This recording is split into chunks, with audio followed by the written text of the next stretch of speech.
Student, this is Pradeep Kumar Sharma and today we have a new chapter, linear equation in one variable, class 8 chapter 2।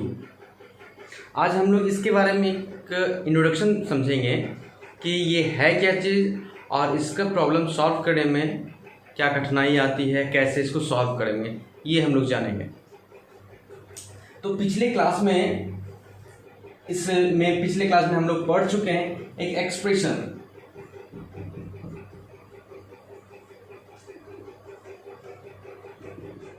Expression क्या होता है कि जैसे x plus 1, इसमें दो term है, x प्लस 1 या 2x प्लस 5, ये एक्सप्रेशन कहलाते हैं। और हमको पढ़ना है, यहाँ पे हम लोग को जानना है इक्वेशन के बारे में। और इक्वेशन क्या होता है?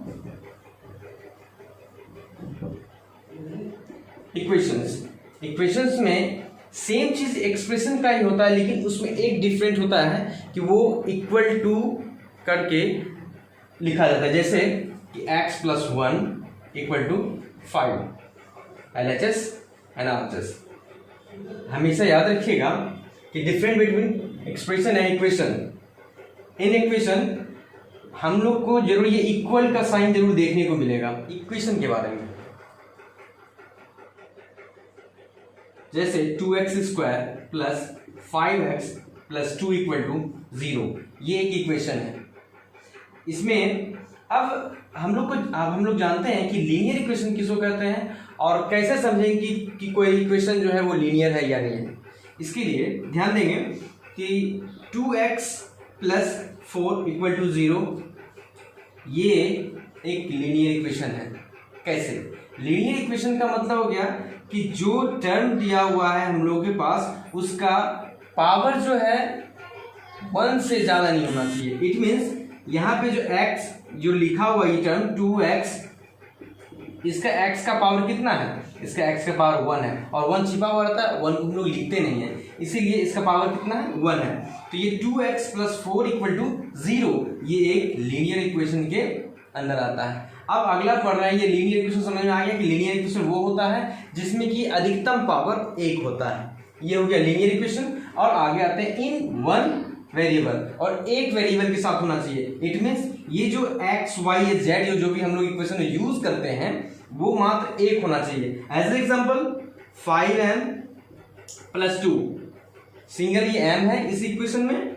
Next 2y plus 6 equal to 0, तो इसमें भी ये सिंगल है। तो इसको हम कह सकते हैं कि लीनियर इक्वेशन। इट मीन्स कि जिसका पावर x या y जो है उसका पावर 1 हो, ये linear equation in one variable, और यह जो है ये एक वेरिएबल के साथ है। जैसे यहाँ 2x प्लस 5m, यहाँ पे x भी आया है और ये m भी आया है, तो ये वन वेरिएबल नहीं कहलाएगा। वन वेरिएबल करने के लिए ये मात्र 1 होना चाहिए। It means 2x plus 5 equal to 0। ठीक है, कुछ इक्वेशन पहले से लिख रखे होंगे। अब इसमें से हमको जानना ये, या हम लोग पहचानते हैं कि लीनियर इक्वेशन इन वेरिएबल जो हम लोग चैप्टर पढ़ रहे हैं, इसमें कौन सटीक बैठता है और कौन है ये इक्वेशन, इसको कौन सेटिस्फाई करता है, ये हमको जानना है। तो पहले का बात करते हैं। तो यहाँ पे लिखा हुआ 5m प्लस 6 इक्वल टू 0, और हम लोग ने अभी तुरंत सीखा है ये चीज कि लीनियर इक्वेशन में क्या होता है कि जो इसमें x y वाला टर्म होगा, जो x y लिखा होगा, उसका पावर अधिकतम कितना होगा? 1 होगा। और यहाँ 1 का m का पावर कितना है? 1 है। तो ये लीनियर इक्वेशन वन वेरिएबल है। पहले तो लीनियर इक्वेशन है वन वेरिएबल इसलिए है क्योंकि वो ये m यहाँ पे अकेला है, इसके साथ x y अदर कोई भी नहीं है। सेम कंडीशन यहाँ भी देख रहे हैं, यहाँ भी m अकेला है और कोई नहीं है, पावर भी 1 है, तो ये भी लीनियर में आएगा।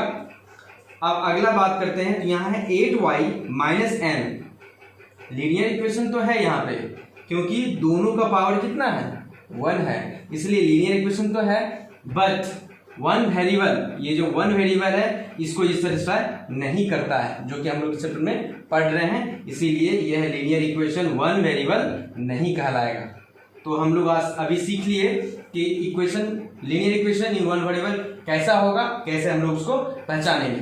अब आगे हम लोग सीखते हैं इसको सॉल्व कैसे किया जाता है। इक्वेशन को दो तरह से सॉल्व कर सकते हैं। अभी हम लोग देखेंगे कि वही दोनों टाइप्स कौन सा है सॉल्व करने के लिए। तो एक इक्वेशन लेते हैं जैसे 2x आप प्लस 2 इक्वल टू 12, इसको सॉल्व करना है। तो इसके लिए सबसे पहले तो यहाँ पे हम लोग को x का वैल्यू निकालना है। अब यहाँ पे देखते हैं कि यहाँ दो टर्म है, एक है 2x और यहाँ प्लस 2। तो इस 2 को हटाना है, यहाँ से कैंसिल करना है। तो एक चीज़ हम लोग जानते हैं, पहले हम लोग जान चुके हैं पिछले क्लास में, कि अगर कोई यहाँ प्लस 2 है और इसके साथ अगर माइनस में 2 वही डिजिट आ जाए तो क्या होता है, ये कैंसिल होकर खत्म हो जाता है। तो वही अभी हम लोग देखेंगे कैसे इसको यूज़ किया जाए। तो ऐसा करते हैं कि यहाँ प्लस में 2 है, तो यहाँ पे जो है साथ में हम दोनों साइड में इक्वल के इधर भी और इक्वल के इधर भी दोनों साइड हम लोग -2 ऐड कर देते हैं। तो यहाँ हो जाएगा 2x plus 2 minus 2 equal to 12 minus 2।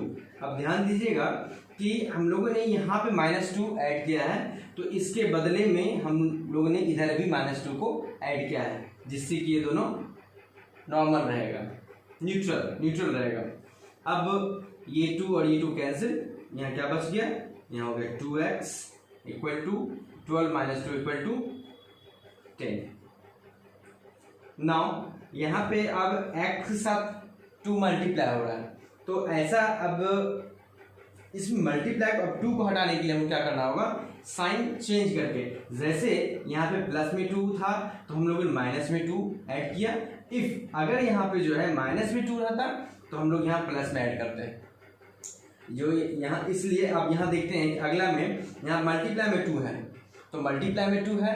अब हम लोग को इसको हटाने के लिए क्या करना होगा, यहाँ पे डिवाइड करना होगा बाय 2, दोनों साइड, बोथ साइड। तो यहाँ लिख सकते हैं हम लोग 2x by 2 equal to 10 by 2, 2 cancel, और 2 की टेबल में ये 10 5 इक्वल टू कितना हो गया, x इक्वल टू 5। ये हो गया एक मेथड। सेकंड मेथड देखते हैं ट्रांसपोजिंग। सेम इक्वेशन लिखते हैं 2x प्लस 2 इक्वल टू 12।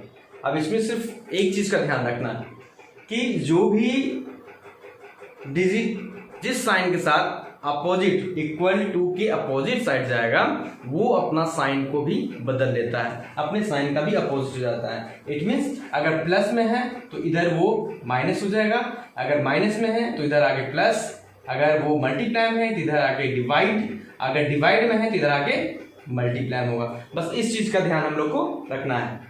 तो सॉल्व करते हैं 2x इक्वल टू, अब यहाँ पे ये प्लस में है तो इक्वल के अपोजिट साइड जाने के बाद ये हो जाएगा माइनस में 2, यही चीज माइनस में आगे यहाँ माइनस में 2 हो गया, ये यहाँ प्लस में था, इधर आके माइनस में 2। Now 2x equal to 12 minus 2 equal to 10। अब यहाँ प्लस में था तो ये अपोजिट आके माइनस, अब यहाँ पे है मल्टीप्लाई में, इनटू में है तो इधर आके डिवाइड में हो जाएगा। It means x equal to 10 by 2, 2 के टेबल में 10 5, x इक्वल टू 5। हम लोग को इस चैप्टर को इसी तरह से डील करना है।